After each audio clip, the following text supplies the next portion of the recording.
श्री स्वामी समर्थ 25 जूनच्या निर्जला एकादशीला 4 पॉवरफुल योगांचा महासंगम. भगवान विष्णूंच्या कृपेने 5 राशींचं भाग्य फळफळणार.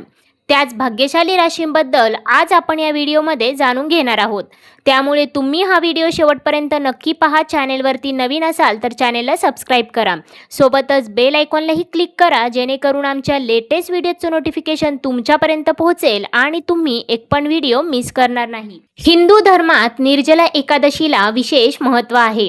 या एकादशीने भगवान विष्णूंचा आशीर्वाद मिळतो आणि पुण्य लाभते असा विश्वास आहे.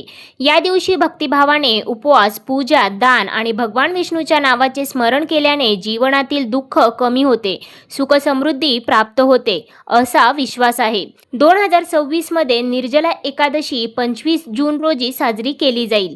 हा सण अधिक विशेष असेल कारण या दिवशी अनेक शुभयोगांचा एक उत्तम संयोग जुळून येतोय. ज्योतिषशास्त्रानुसार हा संयोग पूजा, मंत्रोच्चार, दानधर्म आणि आध्यात्मिक साधनेसाठी अत्यंत फलदायी मानला जातो. वैदिक पंचांगानुसार ज्येष्ठ शुक्ल पक्षातील एकादशी तिथी 24 जून 2026 रोजी रात्री 8:09 सुरू होईल आणि 25 जून रोजी रात्री 9:14 संपेल. हिंदू धर्मात कोणताही उपवास किंवा सण उदयतिथीनुसार ठरलेला असतो. 25 जून रोजी सूर्योदयाच्या वेळी एकादशी तिथी असल्याने निर्जला एकादशीचा उपवास गुरुवार 25 जून रोजी केला जाईल. या दिवशी भगवान विष्णूची पूजा, उपवास, मंत्रोच्चार आणि दानधर्म यांना विशेष महत्त्व असेल असं सांगितलं जाते. ज्योतिषशास्त्रानुसार 2026 ची निर्जला एकादशी अत्यंत विशेष मानली जाते. या दिवशी रवियोग, शिवयोग, सिद्धयोग आणि गुरुवार यांचा एक दुर्मिळ योग जुळून येत आहे. या 4 शुभ योगांचे एकाच वेळी जुळणे हे पूजा, मंत्रोच्चार, भगवान विष्णूची उपासना, दानधर्म आणि धार्मिक विधींसाठी अत्यंत शुभ मानले जाते. असे मानले जाते की या शुभ योगांमध्ये केलेल्या आध्यात्मिक कार्याचे फळ अनेक पटींनी वाढते. पंचांगानुसार निर्जला एकादशीच्या दिवशी पूजा आणि आध्यात्मिक साधनेसाठी अनेक शुभ मुहूर्त उपलब्ध असतील. ब्रह्ममुहूर्त पहाटे 4:05 पासून ते 4:45 पर्यंत असेल. ही वेळ ध्यान, नामजप, तपश्चर्या आणि ईश्वर स्मरणासाठी सर्वोत्तम मानली जाते. याही व्यतिरिक्त अभिजित मुहूर्त सकाळी 11:56 पासून ते दुपारी 12:52 पर्यंत असेल, जो पूजा, संकल्प आणि शुभ कार्यासाठी अत्यंत फायदेशीर मानला जातो. दिवसभर रवी योगाच्या उपस्थितीमुळे या तारखेचे आध्यात्मिक महत्त्व आणखीनच वाढेल. निर्जला एकादशीचा उपवास करणारे भाविक 26 जून रोजी उपवास सोडतील. उपवास सोडण्याची शुभ वेळ सकाळी 5:25 पासून ते सकाळी 8:13 पर्यंत असेल. धार्मिक मान्यतेनुसार उपवास निर्धारित वेळेतच सोडला पाहिजे, तरच उपवासाचे पूर्ण फायदे मिळतात. त्यामुळे उपवास करणाऱ्यांनी पारण मुहूर्ताकडे विशेष लक्ष दिले पाहिजे. हिंदू धर्मात एकादशी तिथीला फार महत्त्व आहे. वर्षभरातील सर्व एकादशी तिथींपैकी ज्येष्ठ महिन्याच्या शुक्ल पक्षात येणारी निर्जला एकादशी अत्यंत श्रेष्ठ आणि फलदायी मानली जाते. या दिवशी व्रत करणारे भाविक अन्नासह पाण्याचा एक थेंबही न घेता कडक उपवास करतात. म्हणूनच याला निर्जला एकादशी म्हणतात. भक्तांची अशी श्रद्धा आहे की जर कोणाला वर्षातील 24 एकादशांचे व्रत करणे शक्य नसेल तर त्यांनी केवळ निर्जला एकादशीचे व्रत पूर्ण निष्ठेने केल्यास सर्व एकादशांचे पुण्य प्राप्त होते. पंचांगानुसार या दिवशी एकादशी सोबतच भद्रा देखील लागणार आहे. भद्रा काळ सकाळी 7:08 सुरू होऊन रात्री 8:09 पर्यंत राहील. मात्र ज्योतिष अभ्यासकांच्या मते या दिवशी भद्रा ही पाताळ लोकात असणार आहे.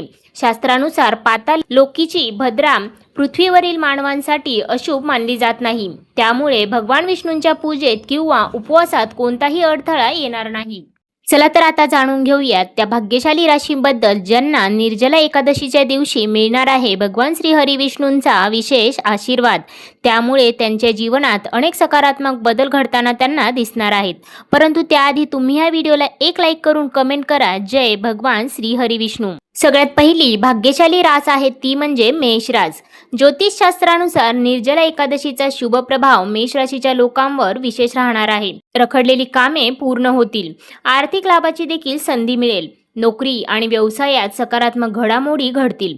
कुटुंबामध्ये आनंदाचे वातावरण राहील. सोबतच भगवान श्री हरिविष्णूंचा विशेष आशीर्वाद प्राप्त होत असल्यामुळे या काळामध्ये तुमच्या मनासारखी एखादी इच्छा पूर्ण होऊ शकते.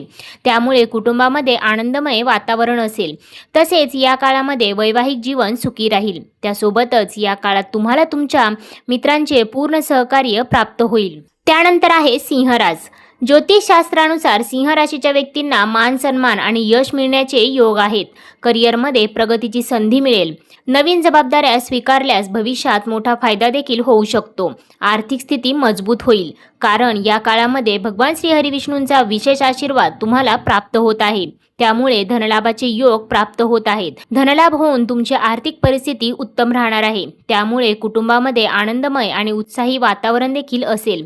या काळामध्ये तुमच्या कुटुंबामध्ये एखादी आनंदाची बातमी देखील मिळू शकते. त्यामुळे तुमचे मन प्रसन्न राहील. त्यासोबतच हा काळ तुमच्या जीवनामध्ये अनेक सकारात्मक गोष्टी घेऊन येणारा ठरू शकतो.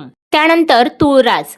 ज्योतिषशास्त्रानुसार भाग्याची साथ लाभल्याने महत्त्वाच्या कामांमध्ये यश मिळेल. व्यापारात नवीन संधी देखील मिळू शकतात. त्यामुळे तुमचा व्यापार विस्तारू शकतो. वैवाहिक आणि प्रेमसंबंधांमध्ये गोडवा वाढेल. मानसिक समाधान आणि आत्मविश्वास वाढेल. त्याच आत्मविश्वासाच्या जोरावर तुम्ही यशस्वी होणार आहात. या काळामध्ये भगवान श्री हरिविष्णूंचा विशेष आशीर्वाद, विशेष कृपा तुमच्यावर राहत आहे. त्यामुळे या काळात तुम्हाला एखादी आनंदाची बातमी मिळू शकते. सोबतच तुम्ही एखाद्या व्यक्तीला भेटू शकता, जी व्यक्ती तुमचे भविष्य बदलून टाकेल. त्यासोबतच या काळामध्ये तुमच्या मान सन्मानामध्ये देखील वाढ होताना दिसेल. समाजात लोक तुमच्या शब्दाला किंमत देतील. त्याबरोबरच नोकरी करणाऱ्या लोकांना या काळामध्ये पदोन्नतीचे योग देखील बनत आहेत. त्यानंतर आहे धनुरास. ज्योतिषशास्त्रानुसार निर्जला एकादशीचा शुभ प्रभाव धनुराशीसाठी लाभदायक ठरेल. अचानक धनलाभ होण्याची शक्यता आहे. त्यामुळे धनलाभ होऊन तुमची आर्थिक परिस्थिती उत्तम राहणार आहे. त्यामुळे कुटुंबामध्ये आनंदमय वातावरण असेल. करिअरमध्ये नवीन संधी मिळतील. त्यामुळे तुमच्या करिअरमध्ये तुम्हाला प्रगती होताना दिसेल. धार्मिक कार्यात रुची वाढेल आणि मन प्रसन्न राहील. त्यामुळे तुम्ही धार्मिक स्थळाला देखील भेट देऊ शकता. सोबतच या काळामध्ये वर्षानुवर्ष तुमचे अडकलेले एखादे काम यशस्वीरित्या मार्गी लागताना सुद्धा दिसेल. हा काळ प्रेमसंबंधांसाठी अतिशय अनुकूल असणार आहे. नात्यांमध्ये या काळामध्ये गोडवा निर्माण होईल. त्यामुळे कुटुंबामध्ये उत्साही वातावरण असेल. त्यानंतर आहे मीन रास. ज्योतिषशास्त्रानुसार मीन राशीच्या व्यक्तींना या दिवशी विशेष शुभफळ मिळू शकते. आर्थिक अडचणी कमी होतील.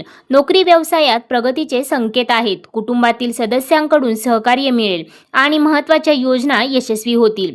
सोबतच भगवान श्री हरिविष्णूंच्या कृपेने बेरोजगार व्यक्तींना त्यांच्या मनासारखी नोकरी प्राप्ती मिळण्याचे देखील योग आहेत. सोबतच या काळामध्ये तुम्ही घर, वाहन किंवा प्रॉपर्टी देखील खरेदी करू शकता. त्यामुळे कुटुंबामध्ये आनंदमय वातावरण असेल. त्यासोबतच हा काळ विद्यार्थ्यांसाठी देखील अतिशय अनुकूल असणार आहे. त्यांना त्यांच्या परीक्षांमध्ये यश मिळताना दिसेल.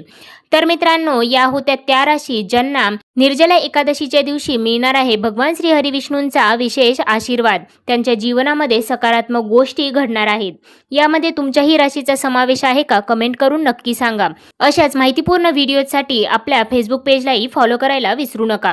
पुन्हा भेटूया अशाच प्रकारच्या माहितीपूर्ण व्हिडिओसोबत. तोपर्यंत धन्यवाद.